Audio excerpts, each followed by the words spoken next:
CSO. This is Sarah Mahoney of the Syracuse Peace Council. We are a coalition of organizations coming together today.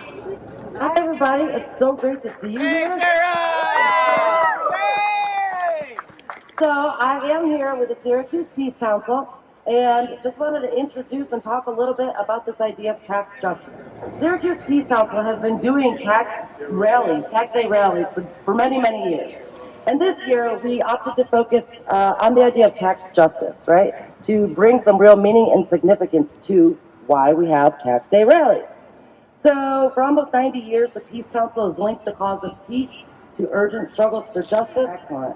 So what is tax justice? Tax justice is about the egregious inequalities in who pays taxes. First of all, right? It's about tax collection and the distribution of tax wealth. So in 2024, individuals, people like you and me, we pay $2.4 trillion. That's trillion with a T, right? While corporations pay only $530 billion. That's billion with a B. And so I guess if you're a corporation, it is indeed true that if you pay less, you get more. It's not good for the rest of us. No. So tax justice is about calling out claims that the national debt has anything to do with vulnerable people who rely on social safety net to feed themselves, to feed their children, for homes, for food, etc. So tax justice is about calling out that claim, right? And what we know is that our congressional leaders, they also know this. And yet they make the choice to go into Congress and vote down the social safety net. They are at the same time recognizing that it is militarism and corporations that are consuming national wealth. And they make the duplicitous decision to blame vulnerable groups. No, we refuse. So tax justice then is calling out the weaponization of debt, the extent to which the national debt is held over our heads as a reason to undermine and eliminate the social safety net. Tax justice is about economic and social cost to militarism. That late great leftist leader, Dwight D. Eisenhower, in 1961, warned us of the dangers of the military-industrial complex. In 2024, the average taxpayer paid $3,700 in income taxes to war and weapons.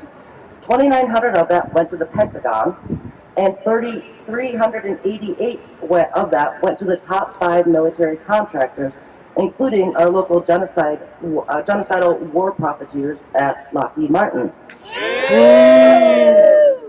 Meanwhile, education received $300 of our tax dollars. Food stamps were $450 of our tax dollars. This is not justice. So tax justice, finally, is about the dangerous logic that defines militarism as necessary for peace and security. Recently, Benjamin Netanyahu characterized the U.S.-funded war in Gaza as the pursuit of peace through strength. You see, war is peace. Shame! And in a world where peace is secured by militarized violence, justice will always be the first casualty. 1, 2, 3, 4. Feed the people, not the war. Hi there, everyone. Hey, Eric. Hey. Hi. Congratulations for being here. We are fighting the most extraordinary negative battle we've had to fight. We're fighting fascism today. And it's not a nice word, but it's really what we're looking at. We're seeing young people sent to El Salvador. We're seeing health care being put on the line. An $800 million cut for Medicaid seems very likely. But they're all saying, oh no, we don't want to hurt anybody. I'm focusing on Social Security, but I want to be really clear. It's everything, and it's all connected, and we all have to be working together in the next period.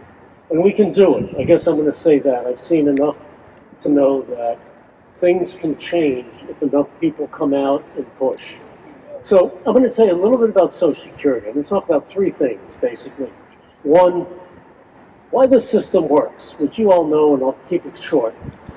2nd, why are they trying to pull this system down?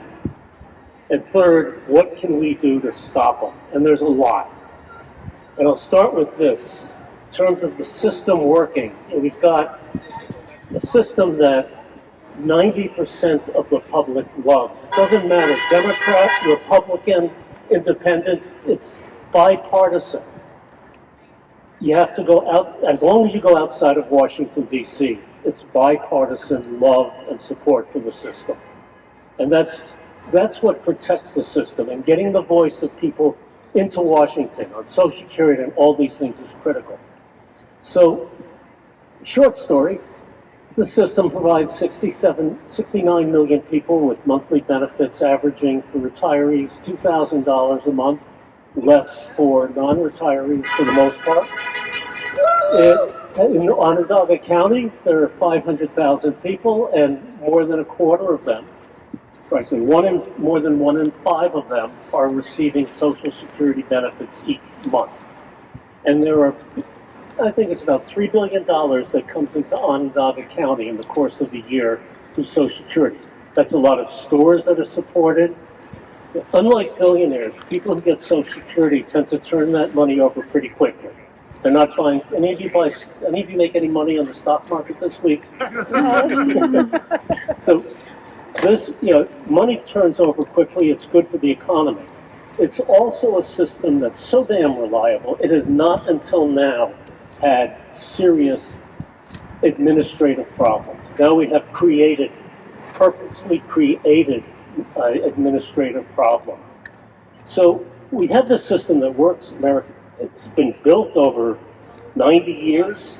It's been funded by all of us. We've earned benefits either now that we're getting or we'll be getting in the future. And we damn well better get it in the future, I'll say.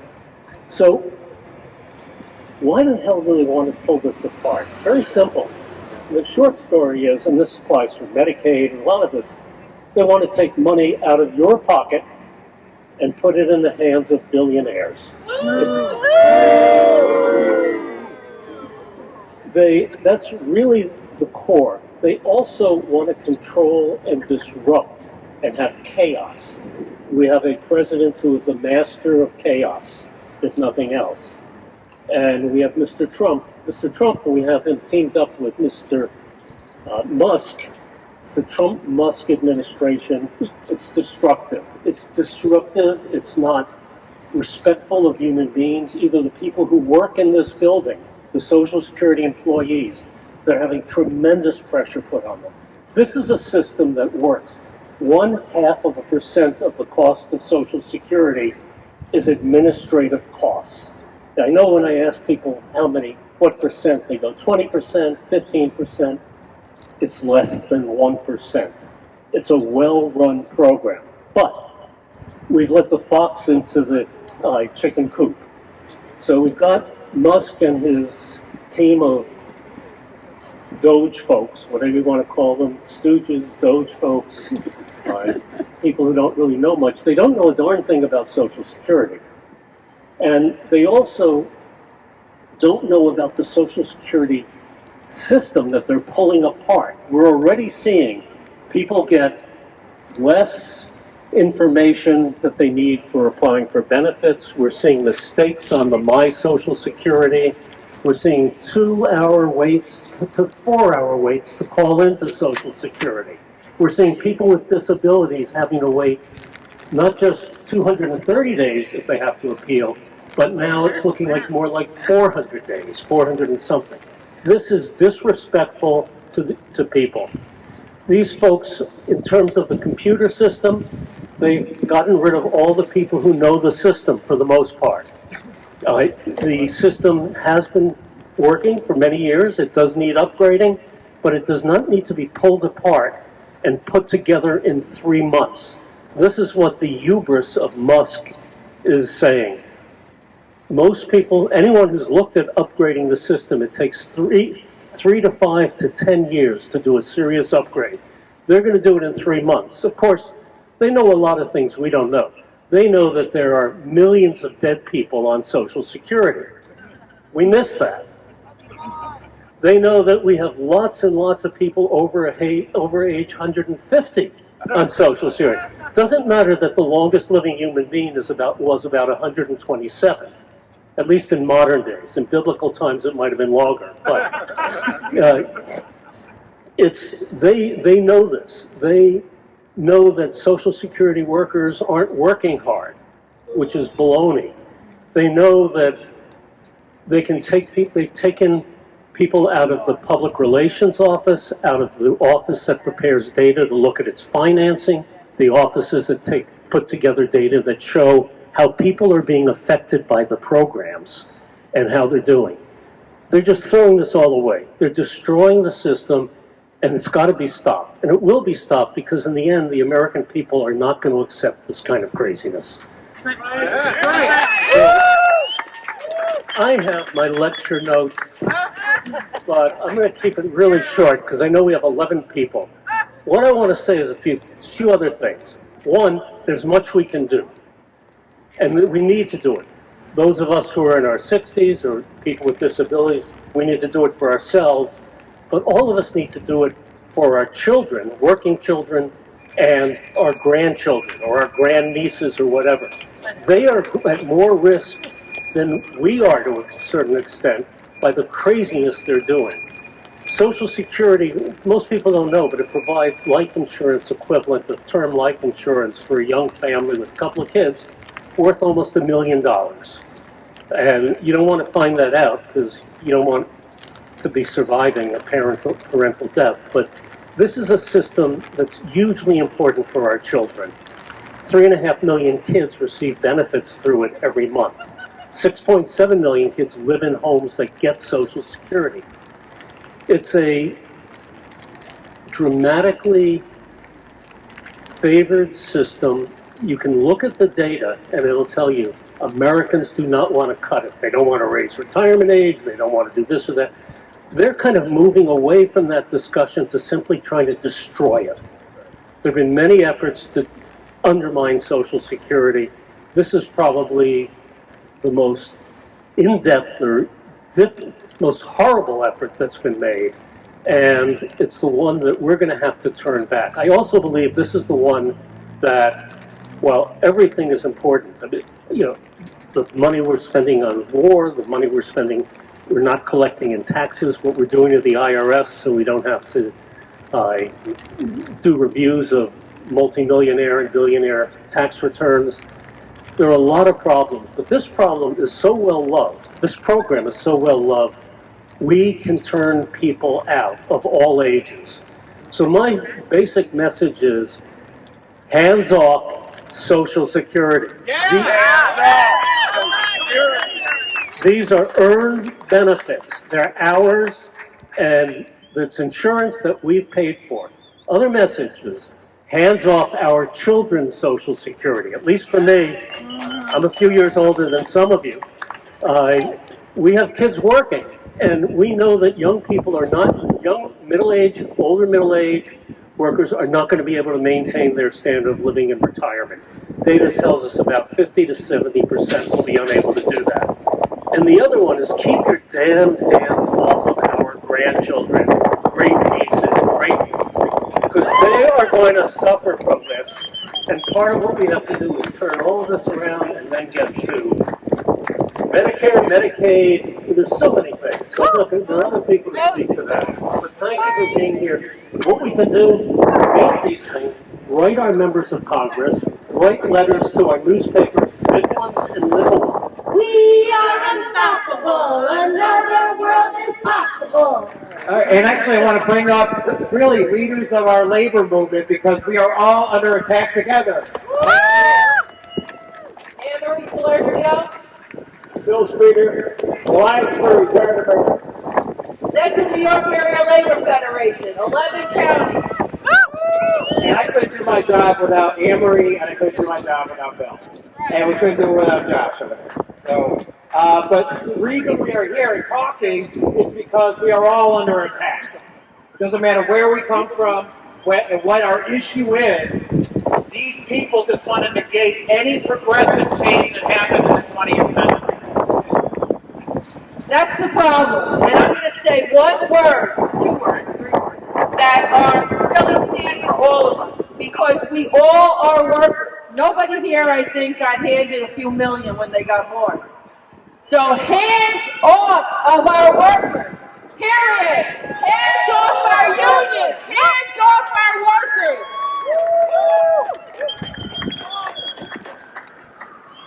much, Mark. And thank you very much, Anne Marie. We're all workers. We're educators. We're healthcare workers. We're people who take care of people in their old age, in nursing homes. We're all in it together. And food service people over at the Hotel Syracuse and other places in Syracuse, we're all in it together. And we all have to survive together. And it's going to be a tough 4 years, but we can do it. Whether your issue is Social Security, Medicare, Medicaid, whether it's education, some of our people, you might not get Pell Grants this year. You might not have your FAFSA forms done if you're going for college. And look what's happening to Harvard right now with a $2 billion cut. Cornell, $1 billion cut. This administration is using a sledgehammer against our universities. Look at the research in cancer and other things that are going to be gone. And you can't just stop experiments and research in the middle and then suppose, okay, it's after Trump, we can start it back up again. You've lost all that data. That's gone. And this is stuff that can cure cancer. This can deal with heart issues. This can make us healthier. And this is what we're losing. And we're losing all those students coming from foreign countries that are come over here and going to enrich our country. And there'll be grad students working on this research. They're going to be gone. They're going to be going back over to England, Germany, and other countries. We're going to lose the brain power that we could have had in our universities. There is more in our schools as well. Everybody in this government is only giving the millionaires a fair shake. So we're just going to leave it here with a chant, hands off the workers! Hands off the workers! I've had the privilege of working with abolitionist organizations in this city for a couple of years. We fought to build a city, a world where people don't get their heads bashed in by police. We fought to build a city in a world where people do not have the humiliating experience of being pushed to the pavement for having broken no laws. We have fought for a city in a world where people don't have their lives taken by police, and where they're not caged like animals in jails and prisons. So I'm here to talk a little bit about incarceration. A lot of times when we talk about the cost of incarceration, when you hear people talk about the cost of incarceration, they'll throw around $80 billion, right? So that $80 billion is a figure, it comes from the Prison Policy Institute, I believe. It was cited by some researchers at the Florida State University College of Social Work. And it's a figure from 2017, and it takes into account the cost of running our prisons, our jails, our parole, and our probation systems. $80 billion. $80 billion. $80 billion. I'm going to say that again. $80 billion. 80 billion, too much. Every single time I'm riding down Erie Boulevard or taking a walk in what is otherwise a very nice city, I see people who do not have homes. I see people who do not have health care. I see people who do not have education. The National Alliance to End Homelessness has estimated that it would take a fraction of that $80 billion to house everybody in the United States and end homelessness for good. $80 billion. That's right. $80 billion. 80 billion. We don't need to see people homeless in this city or anywhere else. That's right. $80 billion. That's right. Another thing that we can do with that $80 billion is put 800,000 or more people through school so that they can get a 4-year degree or a trade certificate or anything else that would help them to get a job. And there's a reason why I'm bringing up housing and education in particular. These are the sorts of services that allow people to contribute to their communities and to not cause harm. And there are a myriad scholars who have done years and years and years of research proving that when you fund housing and when you fund education and job opportunities and job training for people, they don't cause harm in our communities. People need services. They need to be supported in order to not cause harm. But let me explain how this gets worse. So that $80 billion is just to fund prisons and parole systems and jails. It doesn't include the cost of policing in the United States. It doesn't include the cost of all of the various systems that the federal government and state government use in order to get people into prisons in the first place. That's more like $265 billion.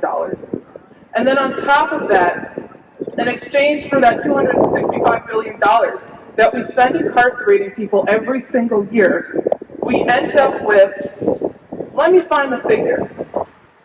We end up with, according to social workers in Florida, according to Florida State University College of Social Work Institute for Justice Research and Development, I came with my facts, okay?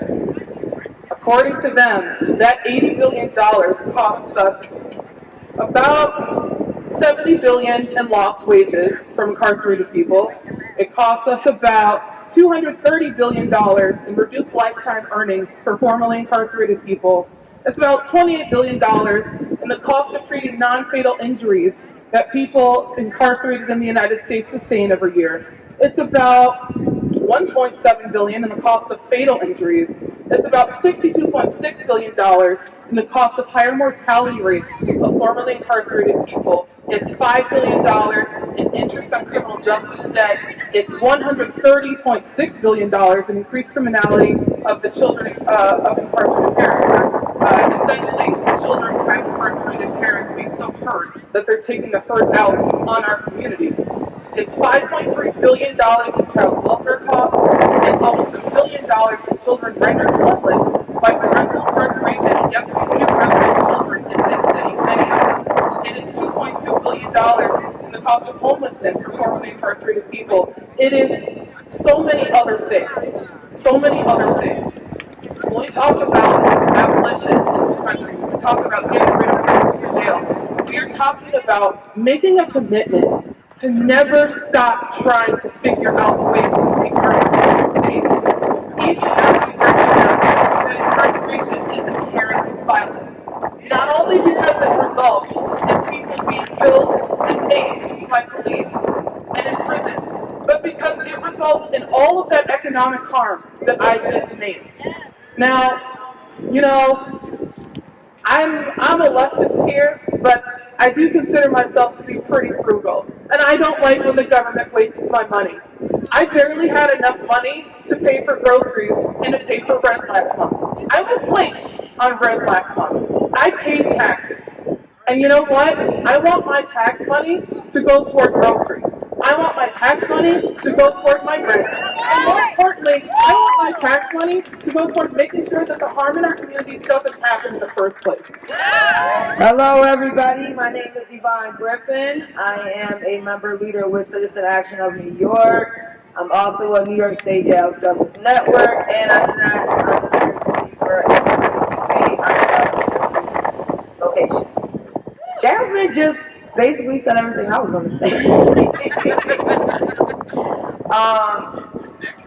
I don't know about anybody else. I prefer my taxes not to be spent locking up my son. My son is currently incarcerated right now. I have 10 children. Out of my 10 children, 5 receive special education. I prefer my taxes to be used for that. I have a grandson who is lead infected. I feel like my tax money should go to Medicaid to help with his medical bills. Me and my kids, we use SNAP. I feel like every time me and my kids go ahead and work at a job and pay taxes, or every time I slide my card and I pay taxes at the store, I feel like that should be re-put back into SNAP, so that way, you know, it's benefiting us and everything. I use HUD housing too. So I feel like my taxes should go for HUD housing, so that way we can all go ahead and live inside safe, affordable housing and everything. Like I said, Jasmine stole everything from me. It's cold. I don't know. I just feel like the money that we make should go back to benefiting us, the community. That's what I feel like. There's no other simpler explanation. There's nothing more I need to say about that. And I wish that these people would understand, because at the end of the day, Ain't our tax money paid for their ass? Like good paycheck? Yeah. You know what I'm saying? And they're not listening to us? So why are they not listening to us when I'm paying for your paycheck? I don't, you know what I'm saying? Even for a department that I don't even use, I'm still paying for their paycheck and everything. But that's how I feel. The money that I make should go back into my community. Afternoon, all. How are you doing? Cause I'm pissed. That's how I'm doing. Cause we're again having to ask for the most ridiculous of things. Are we not in the richest country in the world right now? Yeah. Right? And is my friend talking about seeing people with no houses?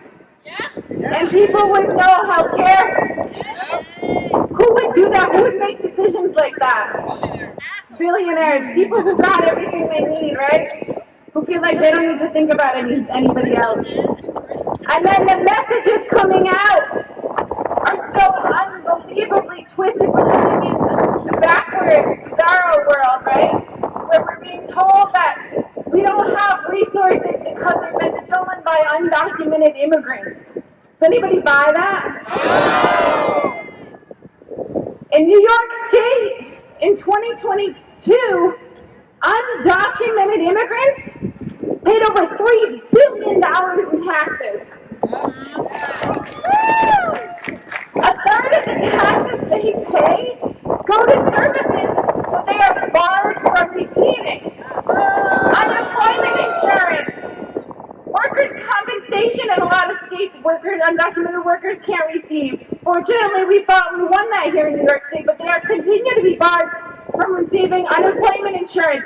Social Security, there's no retirement for immigrant workers if you're undocumented, and they are literally subsidizing us. They're subsidizing our economy. They're doing the work nobody wants to do, and then they're paying us. They're paying us to do it, right? And yet the government is telling us that they are stealing from us. Why are they telling us that they're stealing from us? Because they're the ones stealing. So that we won't see who's really taking our money.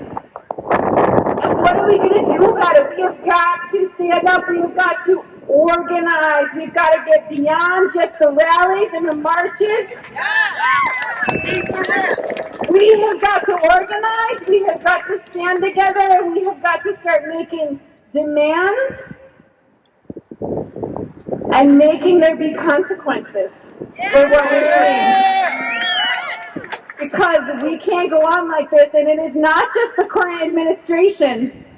Right? There's an escalation, but this is a continuing thing that we have been dealing with for decades, and now is the time to say no more. No more! No more! No more! No more! We're going to stand with our immigrant brothers and sisters. We're going to stand with all workers.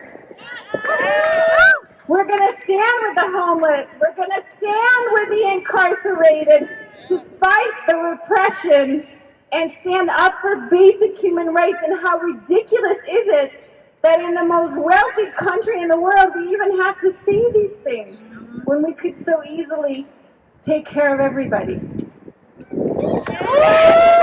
I appreciate you all for being out here today, and I appreciate the energy you're bringing, and I hope everybody's going to support the events coming up. We're going to Albany on the 29th of April to fight to end the collusion between the carceral police state and the immigration enforcement, where they are just stealing people off our streets, deporting, sending people to prisons in El Salvador without any evidence and any due process. What is going on? We have got to shut it down. We got to shut it down, and it starts right here in our state, right? Okay, that's the good news. That's the good news. Right in our own community, right in our own state, we can do something about this. We can change what's happening right here with our police department, with our local officials. We can show up. We know where their offices are. We can walk to their offices from here, right? We can do something about this. Thank you for coming out. Today I watched the video of ICE agents shattering the window of 29-year-old Juan Francisco Mendez's car and detaining him despite a lack of any criminal activity on his part. No fear, no hate, no ICE in our state. Brothers, sisters, and comrades, we are standing here today for one reason. We are done watching the rich get richer while the rest of us fight for scraps. Let's talk about where our money is going, because it's not going to us. Thomas DiNapoli, the New York State Comptroller, has spent over $352 million of New York State public pension funds to support Israeli bonds. That's right, over $352 million of hard-earned money meant for public workers' retirements for the future, is sitting in a foreign government's account. While housing is dire and is poisoning children in Syracuse at higher rates than Flint, Michigan during the peak of their water crisis, our money is being used to bankroll a military occupation halfway around the world. Meanwhile, the billionaire class walks away with loopholes, tax shelters, offshore accounts, and corporate tax rates that are lower than what everyday people pay. How is it that a teacher is taxed more than a Wall Street hedge fund? This system is upside down. It is broken by design and maintained by politicians like DiNapoli, who invest hundreds of millions in Israeli bonds. They say we can't afford universal health care. They say we can't afford to fix public housing. They say we can't afford tuition-free college or a Green New Deal for New York. But somehow they can afford to give tax breaks to billionaires. They can afford to invest hundreds of millions in a foreign military. They can afford to protect the profits of the ultra-wealthy while telling the rest of us to tighten our belts. We are not buying it anymore. We are here to say, tax the rich, fund the people, divest from apartheid, invest in New Yorkers. We demand that DiNapoli and every public official in this state be held accountable for how they spend our money. Because here's the truth. There is no budget crisis. There is a priority crisis. The money is there, the wealth is there, it's just locked up in luxury condos, trust funds, and offshore accounts, while working families struggle to survive. So we're coming for that wealth. We're organizing, we're marching, we're voting, and we're building a future where the rich pay what they owe and the rest of us finally get what we deserve. Hi there, I'm Jackie from the South Side. God's Neighborhood Association, community, food pantry, all the things we should be doing because we need more food access, more food, less insecurity, all the things that we've been talking about for years, and yet I have one of the larger food pantries on the South Side. That's not right. That's not right. That's not right at all. And of course our funding has also been cut. Here we are again, and we stand here in solidarity, but we do have to do more. This is election time. We get people out registered to vote and all of that. We have to hold our locals accountable for all of this. We want to know what they're going to do other than run for office, other than give you pretty glossy palm cards in your hand. How are you going to talk to the people, and how are you going to really represent us? You don't know how to represent if you don't talk to us at all. That's right. That's right. So you look around, you tell me how many. There's a few that are running for office that are amongst us. There should be all. The ones that are in office, the ones that are running for your vote, because it's not running away from us. We work together. We're not here to talk to somebody who's not talking to us. Talk to everybody about Medicare and Medicaid. In this country, we see at between ages 64 and 65 a bigger jump in cancer diagnoses than any other 2 years. Does anyone know why that is? Is 65 some magic number where everyone starts getting cancer out of nowhere? No, it's because at 65 people start getting Medicare when they actually start going to the doctor and getting the health care that they need, that they probably should have gone to the doctor for sooner. People finally start getting surgeries for things that they need. They have better health outcomes after age 65 because they finally have health care. We pay double what most countries of our similar wealth pay for health care every year. And we have no better health outcomes. How does that make any sense? It doesn't. The reason is because we have a system of middlemen who are taking the money that should be going to our health. United Health Company is the fourth biggest company on the Fortune 500. It makes more revenue than Meta or Alphabet, Google's parent company. You don't have to steal arms to be a merchant of death here. These people are profiting off of people's deaths every day. People are having health care they need that a doctor prescribed for them, a medical professional, because some AI or pencil pusher decided, nah, you don't need that. Shame. They decided, no, you don't need that surgery. No, you don't need that test. You don't need that prescription. It doesn't have to be this way. Other countries with universal health care don't have to deal with this. If we can actually expand Medicare, expand Medicaid for all people, then we wouldn't have to deal with all these pencil pushers taking away our money, having CEOs make tens of millions of dollars off of our lack of health, making money off of our sickness, our deaths. Shame, yeah. And here in Syracuse, what is our biggest employer? Does anyone know? No, it's actually Upstate Medical University. It has twice as many employees as Syracuse. 3 of our top 5 employers are Upstate, Krause, and St. Joe's. If Medicaid gets cut, what do you think happens to our hospitals? They have to cut jobs. The clinics in the suburbs have to close down.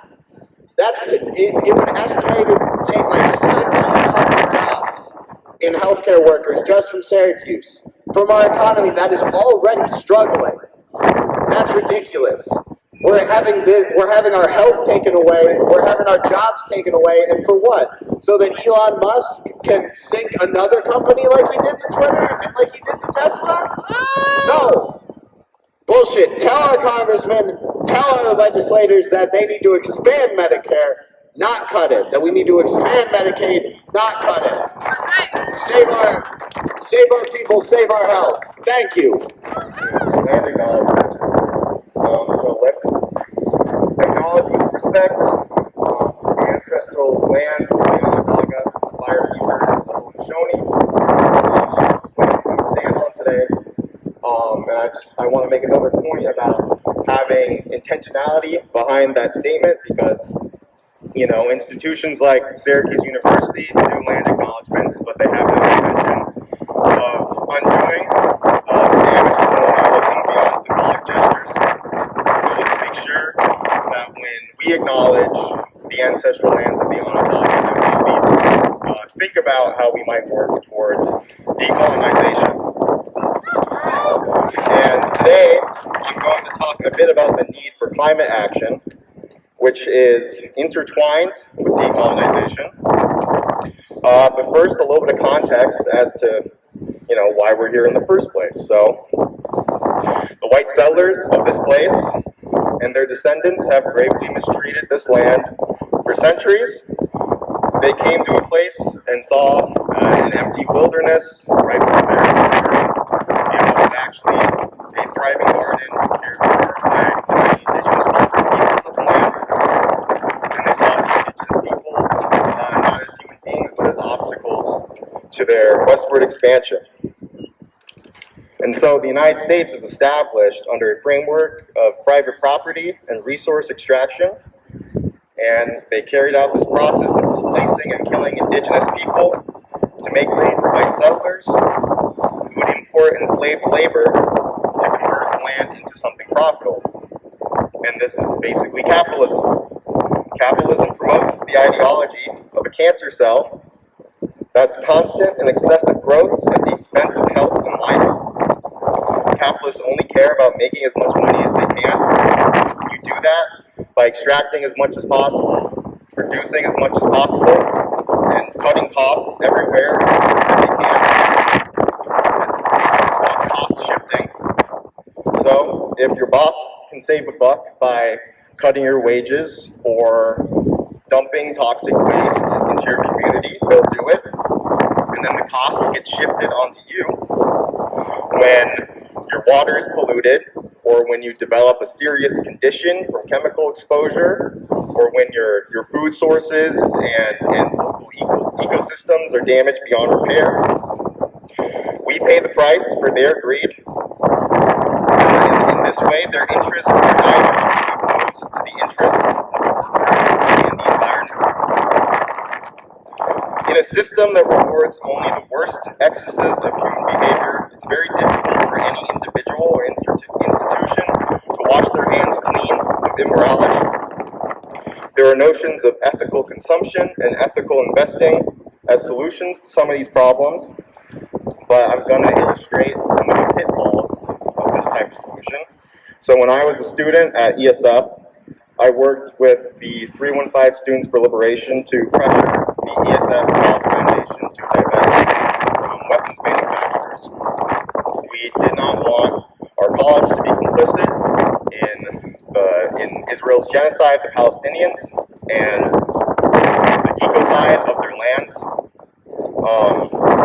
And we thought this would be achievable, considering ESF's more recent announcement of their fossil fuels divestment about a decade ago. But as we did the work, we kind of revealed the murky truth about ethical investing. So the way it works is that ESF College Foundation invests in mutual funds, which are pool of funds with investments from numerous companies. So they don't simply pick and choose who they're invested in. It's handled by a manager, and then they have screens to reduce exposure to certain unethical companies. And they do this based on an ESG ranking, and ESG means environmental, societal, and governance. ESF places a higher emphasis on the environmental side. So when I learned about this, I was curious, how did a company like Northrop Grumman end up in your investment portfolio? Northrop Grumman is a defense company that produces stealth bombers and missiles. This company helps the U.S. enforce global hegemony. The tech is used to fight wars that are just to give the U.S. access to foreign mineral and oil reserves and other resources, so there's nothing very friendly about that. And so I asked the members why this company was there, and they informed me that Grumman also built windmills. And so by ESG's ranking system, the death and destruction caused by the weapon systems that they produce did not outweigh the assumed positive environmental benefit of their windmills, which is kind of insane, because obviously not. And a similar problem arised in their portfolio when it came to screening fossil fuel companies as well. The PR of a fossil fuels divestment kind of gives the impression of a 100% cutoff from these companies, but the shortcomings of mutual fund screening actually meant that there's still a small amount of holdings in some fossil fuel companies. And this is not really an indictment of ESF, but really just an illustration of the contradictions and the limitations of trying to push for change using the tools that the system gives you, because the system doesn't want to change. It's no secret that we are on the brink of global ecological collapse. The ideology of capitalism views nature as something to commodify and manipulate. Large-scale agriculture is wrecking our soil, the very foundation of life on this planet. We overproduce cash crops every season, which uses up the precious nutrients, leads to greater reliance on fertilizer, which is entirely unsustainable, and declining soil health. A rapidly changing climate is likely to reduce crop yields, and that's just one consequence. Increases food costs. It was 4 years ago that the IPCC of the UN reported that we were in code red for climate change, being that we're on track to exceed the internationally agreed upon 1.5 degrees Celsius threshold for industrial temperatures. Average global temperatures exceeded this point for the first time. And there's simply too many implications to talk about them all, but surely everyone and everything is affected by this. Increasingly intense and erratic weather events that we're already seeing. We need climate resilience. The state is denying us measures. The Trump administration is accelerating climate action and progressing an already inadequate climate policy. Really, this is a collaborative effort between Democrats and Republicans. The administration did not shy away from backing new pipeline projects over the past 4 years. Reductions of greenhouse emissions, but these asks are incompatible with our system demands infinite growth. And the thing is that we've known about climate change since the 1970s, and the company that made the breakthrough was Exxon. And they decided to bury the evidence. The term carbon footprint was coined by BP to shift responsibility to consumers. They have been spreading climate denialism while lobbying our government fossil fuels agenda. Now, I hope for a day that my taxes will support life-affirming policy, that we can overhaul our destructive practices and repair the damage that we've done to the planet. Its gifts. Unfortunately, today is not that day. The maintenance of their capital support the catastrophic consequences of climate change. This country and this planet is being stripped of it's entirely unconscionable. And in this political inflection point, the mask of America's already failed to we have made a chance to absolutely ourselves. We must fundamentally shift the power balance away from the capitalists and into the hands of the working people. Environmentalism is anti-capitalism. It is anti-racism, it is anti-imperialism, it is class struggle, and it is decolonization. Indigenous groups and other marginalized communities bear the brunt of these environmentally harmful policies. There's an abundance of evidence to support the role of Indigenous people in stewarding biodiversity globally. Protecting the people that care for the land is one of the best ways to protect the land itself. So support the land back movement to help restore Indigenous stewardship of stolen land and get involved in local mutual aid efforts and start thinking outside the box, because it is possible to build a new society within the cracks of our failing one. All throughout history, great change has been brought about by groups of everyday people coming together and trying to figure out how to make things better. So let's get together, let's talk, and let's get some shit done.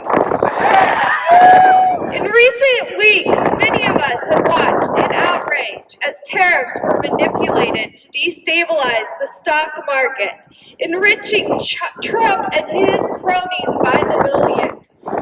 In the process, everyday people saw their retirement savings vanish, while the government slashed and gutted critical programs, Social Security, Medicaid, protections for our national parks, LGBTQ+ rights, immigrant safety, climate and health regulations, academic freedom, public education, you name it.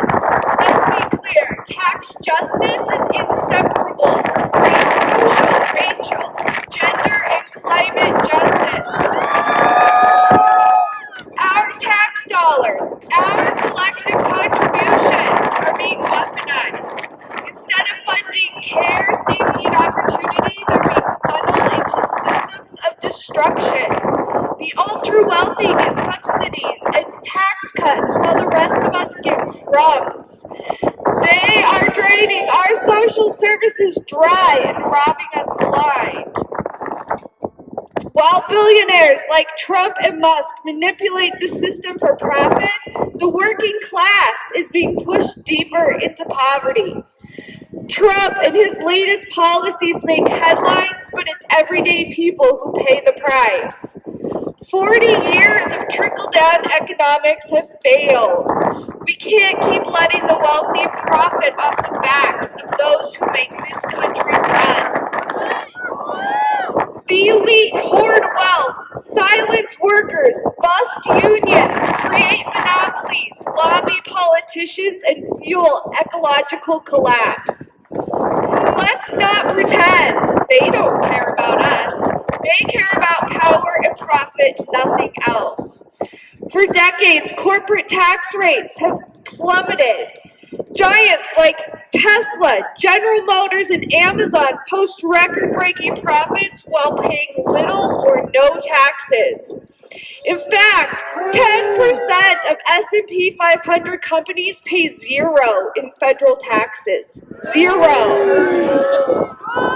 They exploit loopholes, secure special tax breaks, and pass their financial responsibilities to us.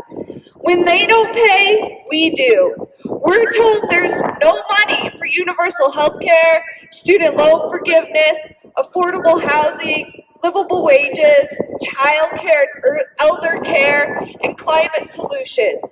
But there's always money for them. So where does our money actually go? The military-industrial complex. In 2024 alone, an estimated $872 billion went to military spending. Companies like Lockheed Martin, Boeing, and Raytheon rake in billions each year, while America boasts the largest and deadliest military force on the planet. According to the Peterson Foundation, our military budget exceeds the next 9 countries combined. Shame. And what's that money funding? Let's talk about Israel. Over the past 75 years, the U.S. has given over $310 billion in economic and military aid to Israel. Just since October 7th, 2023, an estimated $18 billion more has been sent, while Israel carries out a genocide against the people of Gaza. Shame. Reports say over 50,000 Gazans have been killed by the Israeli occupation forces using U.S.-made weapons. But we know the truth. The real number is likely in the hundreds of thousands. Women, children, families, journalists, doctors, human beings. And what are we funding? We've all seen the images. Burning bodies, headless children, limbless babies, tiny feet sticking out under rubble. This isn't some distant war. This is our money. This is our shame. While Americans are denied health care and housing, our tax dollars are paying for war crimes. While students drown in debt, our taxes are funding apartheid. While journalists are targeted and silenced, our dollars fuel the bombs. Let's be clear, there is no liberation here without liberation for all. If our tax dollars can be used to kill, then they can be used to heal. They can educate, feed, house, and uplift. They can build a better world. We must reject the capitalist model that prioritizes profit over people. We need to build a society rooted in equity, where health care is a human right, where homes are not investments, where education is free and liberating, and where our economy serves us, not the other way around. I want my taxes funding the future. Education, green jobs, sustainable communities, and thriving communities. Justice for all people, no exceptions. This system is broken by design, but we are many and they are few. Together we must fight the fascist regime and the oligarchs tightening their grip on our lives. This is our money and we will fight for tax justice because our future depends on it. You should be proud of yourself, and your job after today is to join an organization if you are not already part of one. Okay, thank you.